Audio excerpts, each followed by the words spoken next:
സത്രത്തിൽ ഇടം കണ്ടെത്തിയില്ല എന്നൊരു വചനത്തിലാണ് ആ പിറവിയുടെ ചരിത്രം ആരംഭിക്കുക.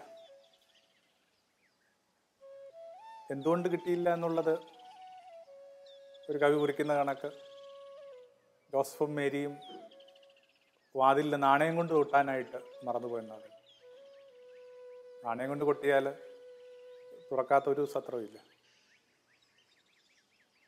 അലഞ്ഞടക്കുന്ന രണ്ടുപേര്, അല്ലെങ്കിൽ അലഞ്ഞടക്കേണ്ടി വന്ന രണ്ടുപേര്, ഒരു മരപ്പണിക്കാരനും അയാളുടെ നിറവേറുള്ള ഭാര്യയും.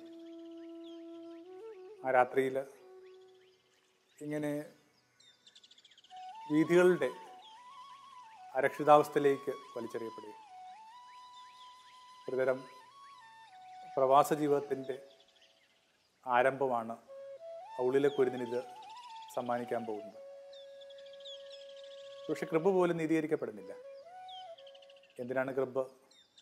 നമ്മൾ പറയുന്നു അവന് ഇങ്ങനെ പുൽത്തൊഴുത്തിൽ കുഞ്ഞിന് ജന്മം കൊടുത്തു. അങ്ങനൊരു വാക്കില്ല വാസ്തവത്തിൽ. വായിച്ചുകൊണ്ടിരിക്കുന്ന വേദവസം പരിശോധിച്ചാൽ മനസ്സിലാകും, അവർ അവനെ പുൽത്തൊട്ടിൽ കിടത്തിയെന്ന് മാത്രമേ ഉള്ളൂ. ഇതിനർത്ഥം കുഞ്ഞ് പിറന്നത് ലോകത്തുള്ള ഏതൊരു നാടോടി സ്ത്രീയും തൻ്റെ കുഞ്ഞിന് ജന്മം കൊടുക്കുന്ന കണക്ക് പെരുവഴി തന്നെ ആയിരിക്കും. കൃത്യമായ അലച്ചിലേക്കാണ് ഈ കുഞ്ഞു വന്ന് പറഞ്ഞു വീഴുക. ലോകത്ത് തങ്ങളുടെ ഭവനങ്ങളിൽ സുരക്ഷിതരായി വസിക്കുന്നതിനേക്കാൾ എത്രയോ മടങ്ങ് മനുഷ്യരാണ് ഇങ്ങനെ അലഞ്ഞുകൊണ്ടിരിക്കുന്നത്.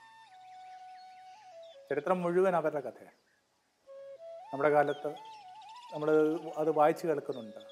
അഭയാർത്ഥികൾ എന്ന പേരിൽ നിന്നും പ്രവാസികൾ എന്ന പേരിലും നാടോടികൾ എന്ന പേരിലുമൊക്കെ അവർക്ക് ആ ഒരു തെളിഞ്ഞും മറഞ്ഞുമൊക്കെ പറഞ്ഞുകൊണ്ടിരിക്കുന്നത് ഈ അഭയമില്ലാത്ത മനുഷ്യരെക്കുറിച്ച് തന്നെ. ഒരു ഇടമില്ല സ്വന്തമായിട്ടൊരിടം ഇല്ലാതെ പോകുമ്പോഴേ നിങ്ങൾക്കതിൻ്റെ ഒരു വ്യഥ മനസ്സിലാവുകയുള്ളൂ. ഒരു പ്രവാചകനെക്കുറിച്ച് നമ്മൾ വായിച്ചു കേൾക്കുന്നില്ലേ? അയാൾക്ക് വെയിലായപ്പോൾ ദൈവം ഒരു ചുരക്കയുടെ ഒരു വള്ളി തളിർപ്പ് ഇട്ടുകൊടുത്തു. അയാൾക്ക് മീതെ ഒരു കൊടകണക്ക് നിന്നു. പിന്നെയും വെയിൽ കടുക്കുമ്പോൾ ഈ ഒരു തൈച്ചെടി ഇങ്ങനെ കരിഞ്ഞു പോവുകയാണ്. പ്രവാചകൻ ദൈവത്തോട് ശുഭിതനാകുന്ന ദിവസം പറയുന്നു. യോനായുടെ പുസ്തകത്തിൽ നിങ്ങൾ വായിച്ചെടുക്കും. സ്വന്തം അഭയയിടങ്ങൾ നഷ്ടമാകുമ്പോൾ, സ്വന്തം തണൽ നഷ്ടമാകുമ്പോൾ, പാർക്കുന്ന ഇടങ്ങളും കൂടെ പാർക്കേണ്ടി ഉണ്ടെന്ന് വിശ്വസിച്ച് ഉറ്റവരുമൊക്കെ വിട്ടുപോകുമ്പോൾ മനുഷ്യൻ എന്തിലേക്കും വഴുതി പോകാം. അവന് ദൈവത്തിനും മനുഷ്യനുമൊക്കെ എതിരായിട്ട് ഹൃദയം കഠിനമാക്കാം. ഏകദേശം 80 ട്രെയിനുകളിലായിട്ട് ഒരു മാസത്തിനിടയിൽ 1,00,000-ഓളം പ്രവാസികൾ നമ്മുടെ ഈ ചെറിയ കേരളത്തിലേക്കും വരുന്നുണ്ട്. നമുക്ക് അവരോടൊരു മതിപ്പുമില്ല. പക്ഷെ ഒരു കാര്യം ഓർത്തുകൊള്ളണം, ഇവിടെ നടക്കുന്ന എല്ലാ കാര്യങ്ങളും ഇങ്ങനെ ഉയർന്നു പോകുന്നത് അവരുടെ കഠിനാധ്വാനമുണ്ട്. കൊച്ചിയിൽ വലിയ പുരോഗമനത്തെക്കുറിച്ചൊക്കെ നിങ്ങൾ പറയുകയും കേൾക്കുകയൊക്കെ ചെയ്യുന്നല്ലോ. ഒരു കല്ല് പോലും ഈ ഒരു ദേശത്തുള്ള ഒരാൾ വെച്ചതല്ല, ഏതോ ദേശത്തുള്ള പണിയാളുകൾ. അപ്പോൾ മറ്റേതോ ദേശത്തിൻ്റെ ഇങ്ങനെ സംസ്കാരത്തിലും മറ്റേ ദേശത്തിൻ്റെ നിലനിൽപ്പിനുമൊക്കെ വലിയ പങ്കാളിത്തം കൊടുക്കുന്ന ഇത്തരം മനുഷ്യരോട് ഒരു മമതയും നമ്മൾ പുലർത്തുന്നില്ല.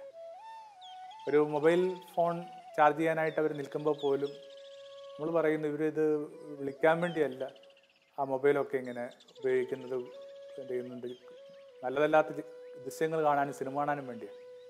അത്രയും പരിഹാസമാണ് നമുക്ക്.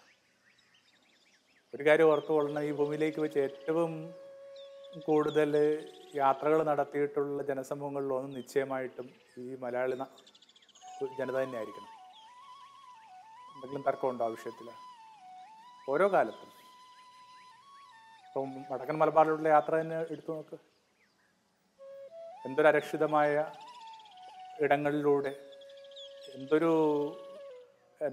എസ്കേപ്പ് കടക്കെ പറയുന്നതൊക്കെ വിഷകന്യ എന്നൊക്കെ പറയുന്ന വിധത്തിൽ മരണത്തിനു സാധ്യതയുള്ള, അല്ലെങ്കിൽ പലരും മരിച്ചു പോയിക്കൊണ്ടിരുന്ന സാഹചര്യങ്ങളിലൊക്കെ ഓരോ ഇടങ്ങളിൽ നിന്നൊക്കെ മനുഷ്യർ കുടിയേറിയ കഥയല്ലേ ഈ ദേശത്തിൻ്റെ. ഇവിടെ തന്നെ നടന്നിട്ടുള്ള ദേശം. പിന്നെ ഓരോരോ കാലങ്ങളിൽ ഓരോരോ ഇടങ്ങളിലേക്ക് കുടുംബത്തിന് അഭയമായിട്ട് മാറാൻ വേണ്ടി സ്വയം അലയാനായിട്ട് നിശ്ചയിച്ച മനുഷ്യർ.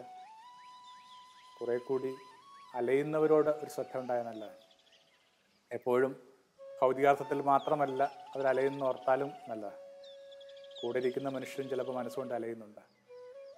അഭയമില്ലാതാകുക എന്ന് പറയുന്നതിൻ്റെ അർത്ഥം മേൽക്കൂരയില്ലാതെ ആവുമെന്ന് മാത്രമല്ല, ചേർത്ത് പിടിച്ച ഒരു കരമില്ലാതെ ആവുമെന്ന് കൂടി അതിനർത്ഥമുണ്ട്.